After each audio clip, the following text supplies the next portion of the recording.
Hello friends, I am Nisha from Nissa's Kitchen. Welcome to my channel. ഇന്നത്തെ നമ്മുടെ special recipe കുടംപുളിയിട്ട ചെമ്മീൻ തേങ്ങാക്കൊത്ത് കറിയാണ്. ഈ വീഡിയോ ഇഷ്ടമായാൽ ചാനൽ സബ്സ്ക്രൈബ് ചെയ്യാൻ മറക്കരുത്.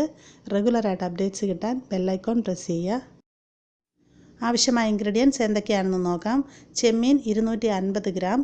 ചെമ്മീൻ തോടും ഉള്ളിലെ നാരുമൊക്കെ കളഞ്ഞ് വൃത്തിയാക്കിയെടുക്കുക.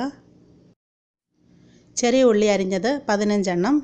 ഒരു ചെറിയ കഷ്ണം ഇഞ്ചി അരിഞ്ഞത്, വെളുത്തുള്ളി അരിഞ്ഞത് 5 അല്ലി, പച്ചമുളക് 2-3 എണ്ണം രണ്ടായിട്ട് നടുവേക്കേറിയത്, കറിവേപ്പില 2 തണ്ട്, കുറച്ച് തേങ്ങാക്കൊത്ത്.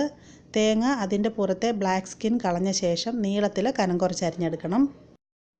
ആവശ്യമായ പൊടികൾ: Kashmiri chilli powder 2 table spoon, മല്ലിപ്പൊടി 1 ടേബിൾ സ്പൂൺ, മഞ്ഞൾപ്പൊടി 1/2 ടീസ്പൂൺ, കുടംപുളി 2 അല്ലി. ഇത് നന്നായിട്ട് കഴുകിയതിന് ശേഷം കുറച്ച് വെള്ളത്തിൽ സോക്ക് ചെയ്ത് വെക്കുക. കുറച്ച് കടുക്, വെളിച്ചെണ്ണ ആവശ്യത്തിന്, ഉപ്പ് ആവശ്യത്തിന്. ഇനി പ്രിപ്പറേഷൻ നോക്കാം. ഒരു മൺചട്ടിയോ അല്ലെങ്കിൽ ചുവട് കട്ടിയുള്ള ഒരു പാത്രമോ അടുപ്പിൽ വെച്ചിട്ട് നന്നായിട്ട് ചൂടാക്കാം. ഇതിലേക്ക് 2-3 ടേബിൾ സ്പൂൺ വെളിച്ചെണ്ണ ഒഴിച്ചു കൊടുക്കാം. വെളിച്ചെണ്ണ നന്നായി ചൂടായതിന് ശേഷം കുറച്ച് കടുക് ഇട്ട് കൊടുക്കാം. കടുക് മുഴുവനും പൊട്ടിത്തീരണം. അതിന് ശേഷമേ ബാക്കിയുള്ള ഇൻഗ്രീഡിയൻസ് ചേർക്കാവുള്ളൂ. ഇപ്പോൾ കടുക് മുഴുവനും ഏകദേശം പൊട്ടി വന്നിട്ടുണ്ട്. ഇതിലോട്ട് അരിഞ്ഞു വെച്ചിരിക്കുന്ന വെളുത്തുള്ളിയും ഇഞ്ചിയും ചേർക്കാം. വെളുത്തുള്ളിയും ഇഞ്ചിയും തീരെ കനം കുറച്ച് വേണം അരിഞ്ഞ് ചേർക്കാൻ. ഇനി ഇതിലോട്ട് പച്ചമുളക് ചേർക്കാം. പച്ചമുളക് നമ്മുടെ എരിവിനനുസരിച്ച് 2-3 എണ്ണം ചേർക്കാം. ഇനി നമുക്കൊരു 2-3 മിനിറ്റ് ഇത് മൂന്നും കൂടി ഒന്ന് വഴറ്റാം. ഇപ്പോൾ ഇതെല്ലാം ഒന്ന് ചെറുതായിട്ട് സോഫ്റ്റായി വന്നിട്ടുണ്ട്. ഇതിലേക്ക് നമുക്ക് അടുത്തായിട്ട് അരിഞ്ഞു വെച്ചിരിക്കുന്ന ചെറിയുള്ളി ചേർക്കാം. ചെറിയുള്ളി ഞാനിപ്പോൾ ഒരു 15 എണ്ണമാണ് ചേർക്കുന്നത്. നമ്മുടെ കയ്യിൽ ഉണ്ടെന്നുണ്ടെങ്കിൽ ഒരു 20 ചെറിയ ഉള്ളി വരെ ചേർക്കാം. ആവശ്യത്തിന് ഉപ്പ് ചേർത്ത് കൊടുക്കാം. ഇനി നമുക്കിതിനെ നന്നായിട്ടൊന്ന് സോഫ്റ്റായിട്ട് വരുന്നത് വരെ വഴറ്റാം. വിട്ട് മിക്സ് ചെയ്ത് കൊടുത്തുകൊണ്ടിരിക്കുക.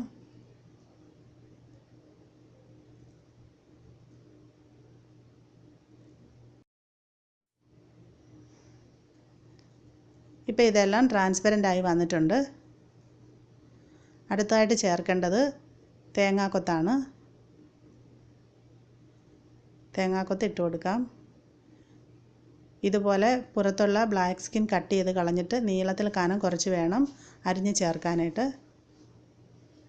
നന്നായിട്ട് മിക്സ് ചെയ്യാം. ഇനി ഇതെല്ലാം കൂടെ നന്നായിട്ട് മൂത്ത് ഒരു ഗോൾഡൻ ബ്രൗൺ കളറായിട്ട് വരുന്നത് വരെ നമുക്ക് വഴറ്റാം. ആവശ്യമാണെന്നുണ്ടെങ്കിൽ കുറച്ചുകൂടെ വെളിച്ചെണ്ണ ഒഴിച്ചു കൊടുക്കാം. കരിഞ്ഞു പോകരുത്. ഇപ്പോൾ ഇതെല്ലാം എണ്ണയിൽ കിടന്ന് നന്നായിട്ട് മൊരിഞ്ഞ് വന്നിട്ടുണ്ട്. ഇതുപോലെ നല്ലൊരു ഗോൾഡൻ ബ്രൗൺ കളറായിട്ട് വരണം. ഇനി നമുക്ക് തീ നന്നായി കുറച്ച് വെച്ച് കൊടുത്ത ശേഷം പൊടികൾ ചേർക്കാം. 1/2 ടീസ്പൂൺ മഞ്ഞൾപ്പൊടി ചേർക്കാം. 1 ടേബിൾ സ്പൂൺ മല്ലിപ്പൊടി ചേർക്കാം. 2 ടേബിൾ സ്പൂൺ കാശ്മീരി ചില്ലിപ്പൊടി ചേർക്കാം. കാശ്മീരി ചില്ലി പൗഡർ ഒട്ടും എരിവില്ലാത്ത മുളക് പൊടിയാണ്. നന്നായിട്ട് മിക്സ് ചെയ്യാം.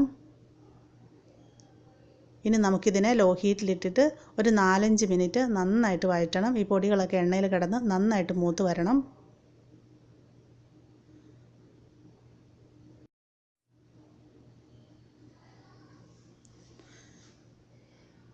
ഇപ്പോൾ പൊടികളെല്ലാം എണ്ണയിൽ കിടന്ന് നന്നായിട്ട് മൂത്തതിൻ്റെ എണ്ണ തെളിഞ്ഞ് വന്നിട്ടുണ്ട്. നന്നായിട്ടൊന്നും കൂടെ മിക്സ് ചെയ്ത് കൊടുക്കാം. ഇതുപോലെ പൊടികൾ നന്നായിട്ട് മൂത്ത് വന്നാലേ നമ്മുടെ കറിക്ക് നല്ലൊരു ടേസ്റ്റ് ഉണ്ടാവുള്ളൂ. ഇനി ഇതിലോട്ടൊരു 1/4 ഗ്ലാസ് ചെറിയ ചൂടുവെള്ളം ചേർക്കാം.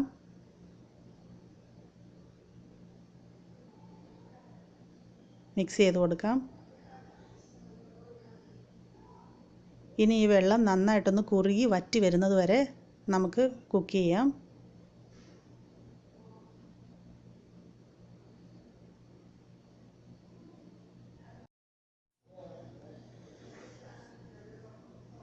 ഇപ്പോൾ നമ്മൾ ചേർത്ത വെള്ളം നന്നായിട്ട് വറ്റി നമ്മുടെ ഗ്രേവി നന്നായിട്ട് കുറുകി വന്നിട്ടുണ്ട്. ഇനി ഇതിലോട്ട് നമുക്ക് വീണ്ടും വെള്ളം ഒഴിച്ചു കൊടുക്കാം. ഒരു 1.5 കപ്പ് വെള്ളം ചേർത്ത് കൊടുക്കാം. നമ്മുടെ ഗ്രേവി നമുക്ക് വേണ്ട ഒരാവശ്യത്തിന് വേണം വെള്ളം ചേർക്കാൻ. ഞാനിപ്പോൾ 1.5 കപ്പ് വലിയ കപ്പ് വെള്ളമാണ് ചേർക്കുന്നത്. നന്നായിട്ട് മിക്സ് ചെയ്യാം. ഇനി ഇത് നന്നായിട്ടൊന്ന് തിളച്ച് വരുന്നത് വരെ വെയിറ്റ് ചെയ്യാം. പെട്ടെന്നൊന്ന് തിളച്ച് വരാനായിട്ട് നമുക്കിതിനെ മൂടി വെച്ച് കൊടുക്കാം.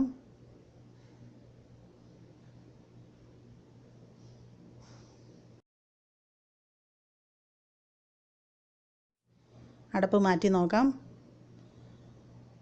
ഇപ്പോൾ ഇത് നന്നായിട്ട് തിളച്ച് വന്നിട്ടുണ്ട്. ഇനി ഇതിലോട്ട് നമ്മൾ സോക്ക് ചെയ്ത് വെച്ചിരിക്കുന്ന കുടംപുളി ആ വെള്ളത്തോടെ ഇട്ട് കൊടുക്കാം. കുറച്ചുകൂടെ ഉപ്പ് ചേർക്കാം. മിക്സ് ചെയ്യാം. ഇനി അടുത്തായിട്ട് നമുക്ക് ഇതിലോട്ട് നമ്മൾ ക്ലീൻ ചെയ്ത് വെച്ചിരിക്കുന്ന ചെമ്മീൻ ഇട്ട് കൊടുക്കാം.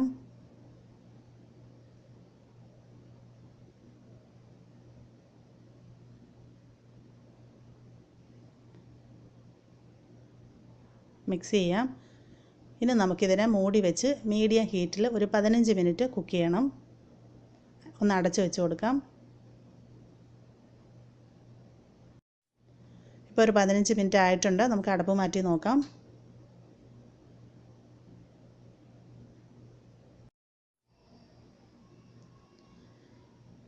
ഇപ്പോൾ ചെമ്മീൻ ഏകദേശം ഒരു 3/4 ഭാഗത്തോളം വെന്ത് വന്നിട്ടുണ്ട്. ഈ സമയത്ത് ഇതിൻ്റെ ഉപ്പും പുളിയൊക്കെ ഒന്ന് നോക്കാം. ഉപ്പും പുളിയൊക്കെ പാകത്തിനുണ്ട്. ഇനി നമുക്കിതിലോട്ട് കുറച്ചും കൂടെ കറിവേപ്പില ചേർത്ത് കൊടുക്കാം. കറിവേപ്പില കുറച്ചധികം ചേർക്കുന്നത് കൂടുതൽ ടേസ്റ്റ് ആയിരിക്കും. ഇനി നമുക്കൊരു 10 മിനിറ്റ് ഇതിനെ തുറന്ന് വെച്ച് ലോ ഹീറ്റിൽ കുക്ക് ചെയ്യാം. ഇത് നന്നായിട്ട് തിളച്ച് ഇതിൻ്റെ ഗ്രേവിയൊക്കെ കുറുകി നല്ല തിക്കായിട്ട് വരണം. ഇപ്പോൾ ഒരു 10 മിനിറ്റും കൂടെ കഴിഞ്ഞിട്ടുണ്ട്. നമ്മുടെ ചെമ്മീൻ ഇപ്പോൾ ആവശ്യത്തിന് കുക്കായി വന്നിട്ടുണ്ട്. അതുപോലെ ഇതിൻ്റെ ഗ്രേവിയൊക്കെ നല്ലതായിട്ട് തിക്കായി വന്നിട്ടുണ്ട്. ഇനി നമുക്ക് ഫ്ലെയിം ഓഫ് ചെയ്യാം. പ്രത്യേകം ശ്രദ്ധിക്കണം, ചെമ്മീൻ്റെ ടോട്ടൽ കുക്കിംഗ് ടൈം അരമണിക്കൂറിൽ കൂടുതലാവരുത്. അങ്ങനെയാണെന്നുണ്ടെങ്കിൽ റബ്ബർ പോലെ ആയിപ്പോവും. നമുക്കിനി ഇതിനെ അടുപ്പിൽ നിന്ന് വാങ്ങാം. കുടംപുളി ഇട്ട നമ്മുടെ ചെമ്മീൻ തേങ്ങാക്കൊത്ത് കറി നിങ്ങൾക്ക് ഇഷ്ടമായെന്ന് കരുതുന്നു. തീർച്ചയായിട്ടും ട്രൈ ചെയ്ത് നോക്കാൻ മറക്കരുത്. വളരെ ടേസ്റ്റുള്ളൊരു കറിയാണ്. നിങ്ങൾക്ക് തീർച്ചയായിട്ടും ഇഷ്ടപ്പെടും. വീഡിയോയുടെ ലിങ്ക് നിങ്ങളുടെ ഫ്രണ്ട്സിനൊക്കെ ഷെയർ ചെയ്ത് കൊടുക്കാൻ മറക്കരുത്. അതുപോലെ നിങ്ങളുടെ വിലയേറിയ അഭിപ്രായങ്ങളും നിർദ്ദേശങ്ങളും താഴെ കമൻറ്റ് ബോക്സിൽ എഴുതി അറിയിക്കുക. വീഡിയോ ഷെയർ ചെയ്ത് സപ്പോർട്ട് ചെയ്യുക. താങ്ക്